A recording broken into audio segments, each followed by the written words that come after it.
All right, let's get started for the monthly market report. It's the month of February. We're doing this monthly market report, and we're going to cover several things that I think are very, very important in the market right now. We're seeing a lot of movement. Sometimes movement in things that in a normal market might take 3 to 6 months that are happening inside of 24 or 48 or 72 hours, maybe even a week. Very, very fast moving. So we're going to break those down. We're going to talk about three things today. We're going to cover interest rates, and there's a lot of movement there, but give you some of the highlights there. Then move into inventory, one of the most significant issues in real estate today. And then Kate's going to come on and talk about some of the headlines that we're seeing right now that may be factually correct, but mislead consumers in a lot of ways so that we can be the expert. As always, I want to say thank you to everybody that joins the monthly market report and puts in the time, energy, and preparation to be the expert. I think the difference maker today in our market is the agent that is the expert, the confident agent that is educated, that's able to guide their clients forward successfully is winning today, and there is opportunity. So with that as sort of a backdrop, let's go ahead and get started. Here's where I would anchor our time. If I had to kind of anchor our time over the next few minutes, it would be this. People do not follow the best leaders. They follow the ones they can understand the easiest. And I think we live in a day and time where there's more, information, there's more data, there's more research available to all of us than there has been ever before, really in the history of mankind. And yet people are confused. So our job really is not to overload people with all the information. Our job is to be able to be easily understood. And that's my hope over the next few minutes, is that I can present this information, that Kate can present this information where it's easy to understand. Because no matter where you turn on the news or even in our business, so many people talking about what's happening, and yet people look at it and they go, okay, I'm confused. I'm not exactly sure what's happening. And I want to break that down for you. And here's where I would start. Mortgage rates are trending downward. We can say that confidently. As I'm recording this, rates ended at just over 6%, 6.09 at the end of last week, and we've seen them trickle up a little bit to 6.2 or 3. But no doubt we're in this downward trending environment where the average mortgage rate peaked around the first half of November. And so for the last 90 days, we've seen almost this full percentage point drop in price. And so depending on who you're working with, depending on the area that you're in and the price points that you're working with, I would effectively communicate this message. And I think as we see more good information come about inflation, as we go throughout the year, we're going to see this downward trend happen. And I'm gonna sort of break some of that down and what we can expect around the corner as we stay in this downward trending environment. But I think we can say this confidently, that the peak in rates appears to be behind us. In sometime around the late fall, October, November timeframes when rates peaked. And let's hope that continues on. I saw this quote. It reminded me of, I think, a great word picture. It says this, came from Allie Wolf from Zonda. She said, I wonder if some consumers have worked through the 5 stages of grief of higher mortgage rates. Certainly last year, we know as rates started to rise, it slammed the brakes on a lot of our business. And I'm not convinced that maybe the actual interest rate did that, as it was the rapid rise in rate and the rapid rise in price. But now we're here, the beginning second month here in February of 2023. And consumers are like, okay, we're starting to understand this. We're starting to get this. See a little bit of relief in rates, and we'll start to see more demand. And in many markets, I'm sure where you're at there, depending on the market that you're at on Long Island, you're seeing more demand as well. If something's priced right in this market, it's going to sell quickly. And even, a lot of stories of multiple offers coming back. Now, I don't think we're heading back into the market of COVID where there was this frenzy and there was all of this going on. That was, this challenge that we saw in real estate and prices rising so quickly. but I do think consumers are adjusting to the fact that interest rates it's going to cost more to buy a home. If we think about this and we start to break it down, this graphic here probably does the best job of that. We think about rates and we think about the 30-year fixed rate, 7 to 7.5 is going to bring weak buyer demand. And we certainly saw that over the summer. 6.5 to 7, limited buyer demand. Okay, 6 to 6.5, we're getting into good buyer demand. We break through the threshold to get into the high fives, and we'll see strong buyer demand come back into the market. Now, if you were to kind of take this and I were to draw a word picture, the KCM research team does such a good job with developing these graphics. And if I were to graph for you over this, where we've been throughout the month of January, first part of February, it's right here. And we've seen good buyer demand start to come back in the market. You turn on the news and it's like new year. Hey, some things are happening differently in real estate that we didn't see towards the end of the year. So be on the lookout for that. Really, if I was a leader today, I would have this picture right here plastered in my office. I would have it up in maybe areas where everybody could see it, print off multiple copies, and maybe have it for individuals and remind people that we're heading back into a time between good and strong buyer demand based on where interest rates are trending. If we go back and graph that, we see that we're already there. And as we get more good information about the economy, about inflation, we should expect that trend to continue. The biggest issue, though, that I believe we face going into the spring market is not this interest rate issue, because that's going to quickly become a non-issue, I believe. It's this issue. It's the fact that new listings are now below previous years. And I want to break this down for just a minute and spend a moment on it, because as you see this red line here, that's new listings coming to market in 2022. And so we started out the year, new listings coming and starting to almost eclipse where we had been in previous years. And, sort of the case that many people made that were calling for a crash is that listings are going to continue to climb as the market slows. And so price is always determined by supply and demand. As listings climb and less people want to buy, the market's going to crash. And that was essentially the case that people made for why real estate, they thought real estate would crash. We know they were wrong, but that was their case. In actuality, here's what happened. New listings started to fall, and we brought new listings to market at a slower rate than the past, 2017, 2018, 2019, 2020, 2021. And we know that's what's kept upward pressure on prices. There's not a market across this country, and you're no different, that says we have plenty of listings. We have plenty of homes for the number of people that want to buy them. No doubt the number and the transaction volume has slowed, but listings is the issue as we go into the spring market that we need more of. And certainly builders, by and large, are not building. They've pulled back a little bit. And we wrapped up December with 21% fewer new listings coming to market in this country than the prior year. So no doubt we're not seeing the listings that we need. Matter of fact, if we look at this, a more recent number, and you look at January and where we finished up new listings in this country, we're at a lower level than we saw certainly in 2020 and 2021, but those were depleted years where we know we struggle with inventory. But even pre-pandemic, inventory has risen in this country, but we're not bringing the listings to market that we need. Now there are several reasons for that. Those that have maybe an interest rate that they say, we're going to stay where we're at.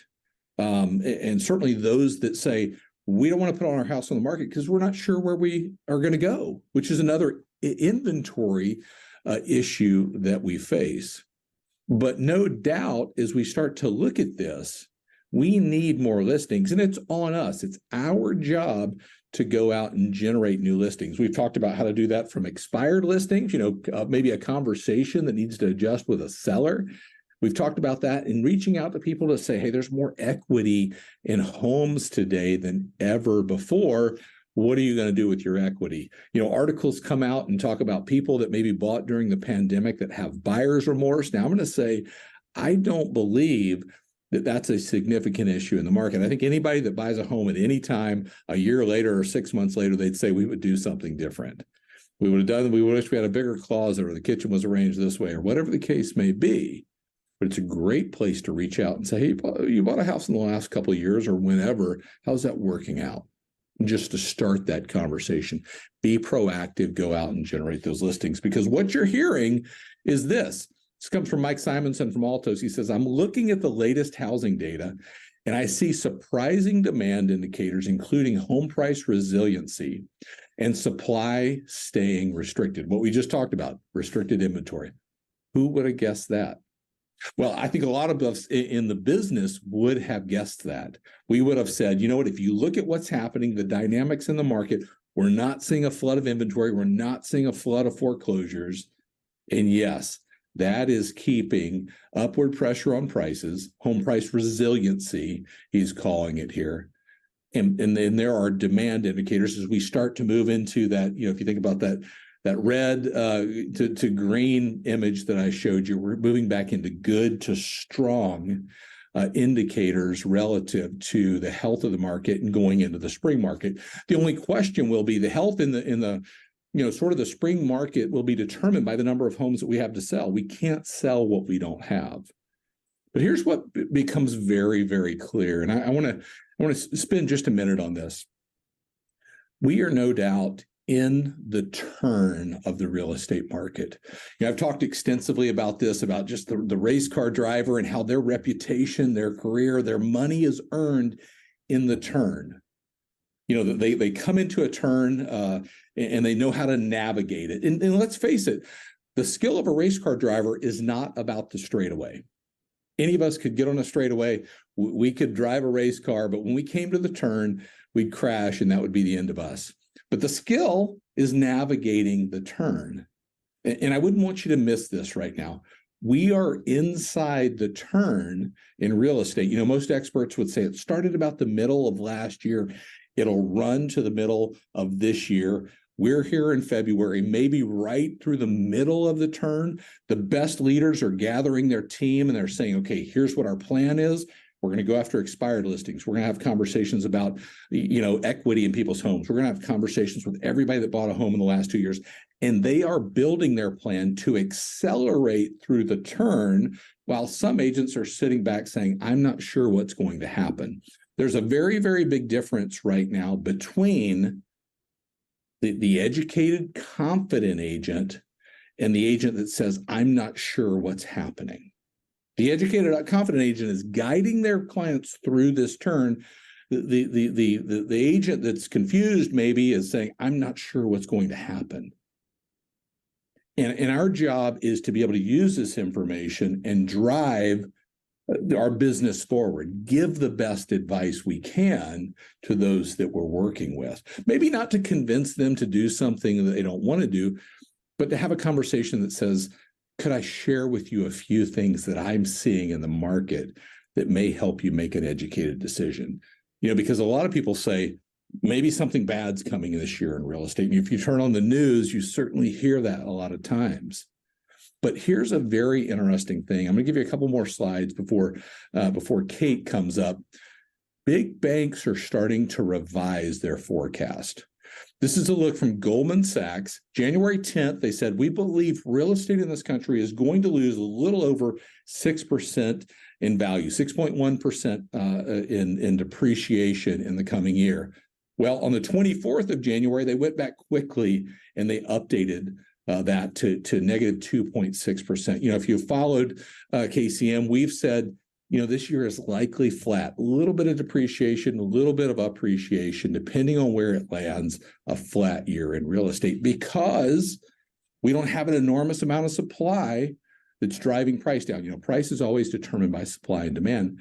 And oh, by the way, you're starting to see banks and forecasters start to say that. Be on the lookout for that, saying, you know, many of them said last year it's going to be disastrous. And they're saying now, maybe it's not going to be that bad. Maybe we were wrong about our earlier forecast. Be on the lookout for that because you'll start to see it. The question I'd like to put on the table is, have home values hit bottom? If you look at this from every major tracker that we look at, Case-Shiller, FHFA, Black Knight, CoreLogic, you see right here that the peak in depreciation happened sometime around August, sometime in the fall. Now, these numbers are cumulative, but we've seen less depreciation than we saw back in August. Now, our job right now is to be the expert, is to go out and give a good analysis of the market that we serve. But as you look nationally at home prices, what I can tell you confidently is they're not in a free fall. That is absolutely true. But sometimes when people turn on the news, when people try to educate themselves, they hear things that lead them to believe that. So I'm going to invite Kate Rezabeck in to talk about the fact that headlines do more to terrify than they do to clarify. Thank you so much, David. This topic comes up quite a lot. Headlines do more to terrify than clarify. And anytime we see something in the media that could be confusing or hard to understand, we want to make sure that we're bringing you the education you need to help your clients understand what's really happening out there, because a lot of the media headlines can make people pause their plans. So I'm going to start with this stat right here from a recent survey from NerdWallet. And it says 67% of Americans say a housing market crash is imminent in the next 3 years. 67%, that is 2 out of every 3 people think that a housing market crash is coming. Now, if you follow along with us, you know that the data says differently, but why do people think that? It's because there's so much confusion out there around us. And a lot of it stems from headlines like these. So we pulled these headlines about foreclosure data recently, and it says U.S. foreclosure filings surged 115% in 2022. U.S. foreclosure activity doubles annually, but still below pre-pandemic levels. And the foreclosure filings rose 115% in the past year. Now, while all these are factually true, they don't tell the whole story, but they get people to read the articles and read the information, because these headlines are alarming. These headlines will make you think the market is about to crash. So what I want to do is take the recent foreclosure data that these are pointing to and break that down to make sure we're all on the same page to understand what these headlines truly mean. And then we'll talk about how to communicate this with your clients. So take a look here. This is a quote from Adam, a very trusted source that we follow. It says, Adam, a leading curator of real estate data nationwide for land and property data, today released its year-end 2022 U.S. foreclosure market report, which shows foreclosure filings, default notices, scheduled auctions, and bank repossessions were reported on 324,237 U.S. properties in 2022. That's up 115% from 2021. So that's what you saw in those headlines, but down 34% from 2019 before the pandemic shook up the market. That's what you didn't see in those headlines. So foreclosure filings in 2022 were also down 89% from a peak of nearly 2.9 million in 2010. So much packed in here. And what you can see is that a lot of the media headlines will go right to the statistic that grabs attention, up 115%. But there's so much more to the story. And that's what I want to share with you today. And I think this next graph that we have really shows this visually. So let's break it down. So here's a look at U.S. foreclosure activity. It says it doubles annually, but still below pre-pandemic levels. So this is a look at U.S. properties with foreclosure filings, and it's going all the way back to 2005. And what you can see in those dark red bars is those were years where we had over 1 million foreclosure filings per year in this country. Now, if you think about this and you look at the data of, how much foreclosures have increased over the past year, that's what the 115% was. But look over at the right-hand side. We went from nearly, record level lows of foreclosures in 2020 and 2021 to up in 2022. That's the 115% increase. They more than doubled, no doubt. We said this was coming, but at the same time, if you look back in time as to what this means contextually, 324,000 foreclosures is nowhere near the millions and millions that were recorded when the housing market crashed in this country. So we're in a very different period of time, a very different landscape for what's happening in the housing market. We're going to break down all of those reasons why we're in a different place today. But it's important to have the context as you look at the headlines to truly understand what they mean. Because in 2010, 2.9 million foreclosure filings, since then, we've had a much more qualified buyer.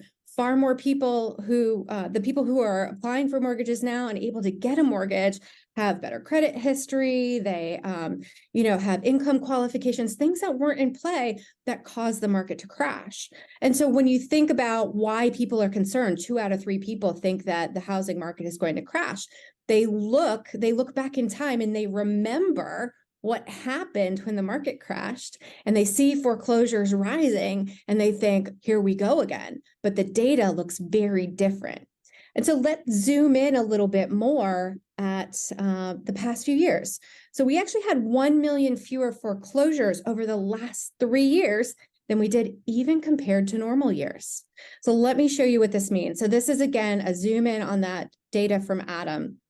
And if you look at 2017, 2018, and 2019, we averaged just under 600,000 foreclosure filings in this country. Now, we never want anyone to go through foreclosure by any means, but what we do know is that that happens every year in this country. Unfortunate financial situations, family situations, things happen, and people have to go through the foreclosure process. Now, if you look at the last 3 years, we had a very different scenario. We had the forbearance program. We had higher equity so people could sell their homes to avoid foreclosure. Banks and lenders did everything they could to swear up and down that we were not going to end up in a foreclosure crisis again. And so over the past 3 years, we had record low foreclosures. So we're not even anywhere near even a normal year when it comes to foreclosure filings in this country. Now, our hearts go out to the 324,000 people who last year had to go through this process. But what we're not talking about here is epic proportions where, we have a housing market crash. So people think crash when they hear foreclosures rising. But what the data shows contextually is that we're in a very different place today. So let's talk a little bit more about why. This is a quote from Rick Sharga, and it says, 18 months after the end of the government's foreclosure moratorium, and with less than 5% of the 8.4 million borrowers who entered the CARES Act forbearance program remaining, foreclosure activity remains significantly lower than it was prior to the COVID-19 pandemic. It seems clear that government and mortgage industry efforts during the pandemic, coupled with a strong economy, have helped prevent millions of unnecessary foreclosures. And that's the bottom line right there, is that, we're talking about a very different experience. The forbearance program gave people time and space when they needed it to get back on their feet. The mortgage industry is doing everything they can to work with homeowners to keep them in their homes. And we've had a strong economy. So the equity that people have built up over time has given them the opportunity to sell their home versus go through the foreclosure process. So while we know that foreclosures are rising today, we're certainly not talking about crash levels because we're in a very, very different scenario. And I think that this quote from Bill McBride says it very well. He's an expert that we follow too, and really kind of saw the writing on the wall when the market crashed, 2008, 2009.